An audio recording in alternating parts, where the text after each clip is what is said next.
안녕하세요. 유튜브가 낳은 의대 교수 윤하을이 이동익입니다. 오늘 말씀드릴 주제는 환자가 화났을 때 의사가 알아야 할 것입니다. 이 중요한 걸 10분 내로 잘 전달해 드릴 수 있을지 잘 모르겠지만 순전히 제 경험과 생각에만 근거해 일단 시작해 보겠습니다. 참고로 젊은 의사분들을 위한 영상이기 때문에 로컬이 아닌 수련병원, 종합병원을 기준으로 말씀드리겠습니다. 자, 실제 진료 현장에 있다 보면 환자 보호자분들이 크게 화내시는 경우가 종종 있습니다. 환자가 많은 대형 병원일수록 서비스의 시스템도 좋지만 그만큼 많은 환자가 쏠리고 대기가 길어지면서 서비스의 퀄리티가 떨어지고 클레임도 더 늘어나는 아이러니가 발생하죠. 사실 현재의 의료 시스템 수가를 생각해보면 답답한 면이 분명 있지만 오늘은 일단 병원 내 클레임 발생 상황의 이해와 대처에만 집중해서 말씀드리겠습니다.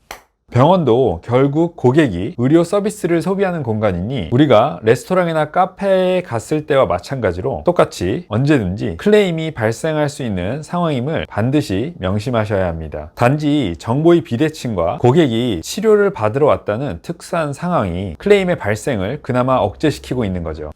그럼 환자 보호자들이 왜 화를 낼까요? 자, 병원으로 직접 설명을 드리면 너무 적나라하고 민망하니 정말 심플하게 일단 예를 들어 시작해보죠. 우리가 레스토랑이나 카페에 갔을 때 어떨 때 분노하죠? 문 앞에서부터 대기가 심해서 엄청 기다릴 때? 아니죠. 이건 어느 정도는 오히려 괜찮아요. 아, 여기 맛집인가 보다 하고 배고픔을 유발하면서 더 맛집이 되는 거잖아요. 그게 아니고 일단 전화 응대부터 화가 생성되는 겁니다. 가기도 전에 전화를 개떡같이 받으면 일단 완전 비호감이죠. 근데 맛집이라고 소문이 나 있거나 다른 음식점들에 예약이 다 차 있으면 속으로 욕하면서도 가긴 갑니다. 그렇게 막상 들어가서 앉았는데 아무도 주문받을 생각을 안 할 때 여기서부터 화가 슬슬 올라옵니다. 그리고 주문받을 때 종업원이 심하게 불친절하다. 와, 빡치는데 이 포인트에서도 웬만한 사람들은 아직 화 안 냅니다. 아직 방문 목적인 음식을 안 먹었잖아요. 그래서 대부분은 기다려요. 화 안 내고. 근데 주문한 음식을 기다리는데 이거 심각하게 안 나오는데 따로 안내도 없고 기약도 없을 때 여기서부터는 고객들이 슬슬 클레임을 걸기 시작합니다. 기다리기도 너무 힘든데 내가 주문한 거 혹시 빠뜨린 거 아닌지 불안하니까 직접적인 표현을 시작하는 거죠. 그리고 나서 결국 방문 목적인 음식이 나왔을 때 여기가 고객들이 화를 낼지 말지를 결정짓는 정말 중요한 순간입니다.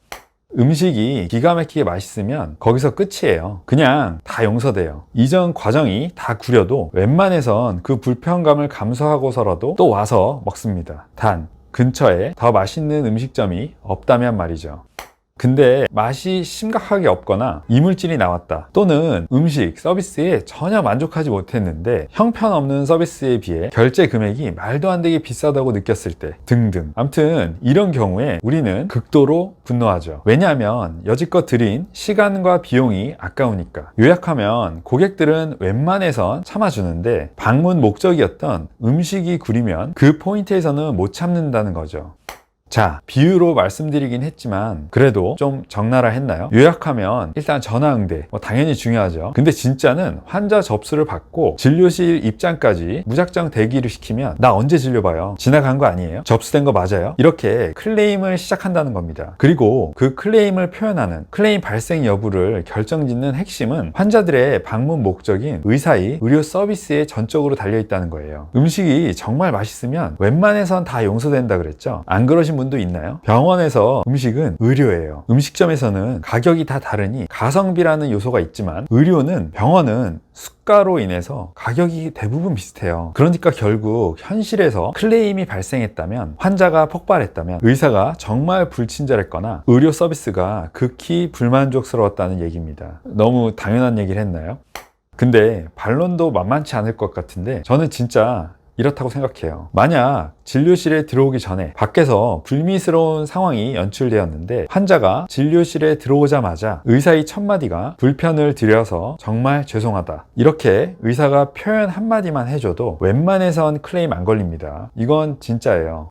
만약 환자들이 생각했을 때 그렇게 얘기해주는 의사가 사람은 참 좋은데 실력이 없다 싶으면 그냥 조용히 딴 병원 가지 그 앞에서 막 화를 내진 않아요. 그게 사람이에요. 자, 여기까지가 일반적인 클레임의 발생 기전입니다. 여기서 약간 예외적인 상황도 있는데 그건 보통은 금전적인 문제가 엮였을 때예요. 사실 다 돈이기 때문에 어느 정도는 금전적인 문제가 엮일 수밖에 없지만 그냥 포인트 자체가 금전적인 문제일 때에는 얘기가 좀 다릅니다. 이건 이따 따로 얘기할게요.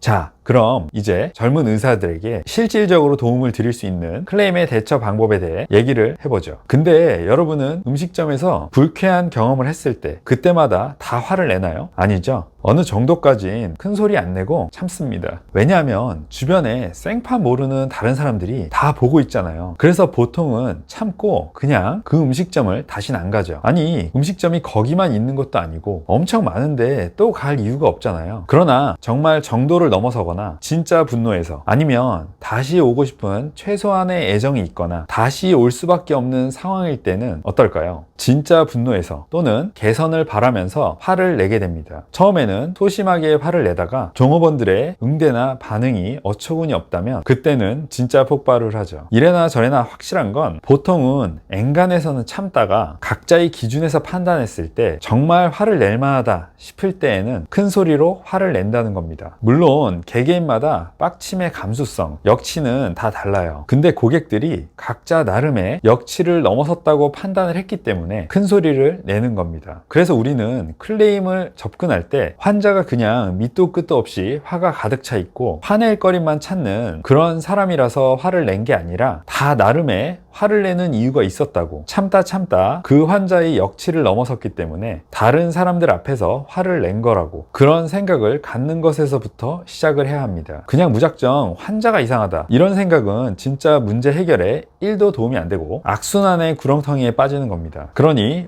뭔가 트리거를 제공했다는 것을 인정하는 것에서부터 시작을 하는 겁니다. 그리고 반드시 명심해야 하는 게 내가 한 게 아닌데 내가 잘못한 게 아니고 다른 직원, 다른 의사가 잘못한 건데 도대체 내가 왜 수습해야 하는 거지? 이런 생각은 절대 안 돼요. 환자분들이 다 알아요. 다 티납니다. 여러분이 빠르게 자리 잡고 인정받고 앞으로 나아갈 수 있는 지름길은 여러분이 근무하는 병원, 의국에서 뭔가의 끝판왕, 해결사가 되면 돼요. 얘한테 가면, 얘한테 맡기면 트러블이 스무스하게 해결된다. 뭔가 방법이 보여. 얘한테 일을 맡기고 싶다. 이런 막연한 믿음이 생기면 되는 겁니다. 그런 해결사, 끝판왕이 되는 겁니다. 그러니 여러분 뒤에 아무도 없다고 생각하고 내가 등판해야 이 클레임이 해결된다는 그런 자세로 접근하시면 좋을 것 같아요. 아니, 이 나와바리에서는 내가 제일 잘났고 나만 한 사람이 없다는 그런 자신감, 그 정도 근자감이 죄는 아니잖아요. 근데 여러분들, 젊은 의사분들이 마주치게 될 대부분의 환자들은 병원 경력이 여러분보다 엄청 길어요. 여러분이 어느 정도 직책이고 얼만큼 의사 결정권이 없는지도 다 알아요. 우리도 보통 종업원에게 화를 내봤자 결정권자도 아닌데 상황이 개선되지도 않을 거고 알아주지도 않고 내 화만 더 나니까 그럴 때 우린 보통 어떻게 얘기하죠? 그렇죠. 사장 나와. 이 멘트가 나와야죠. 이때가 중요한 겁니다.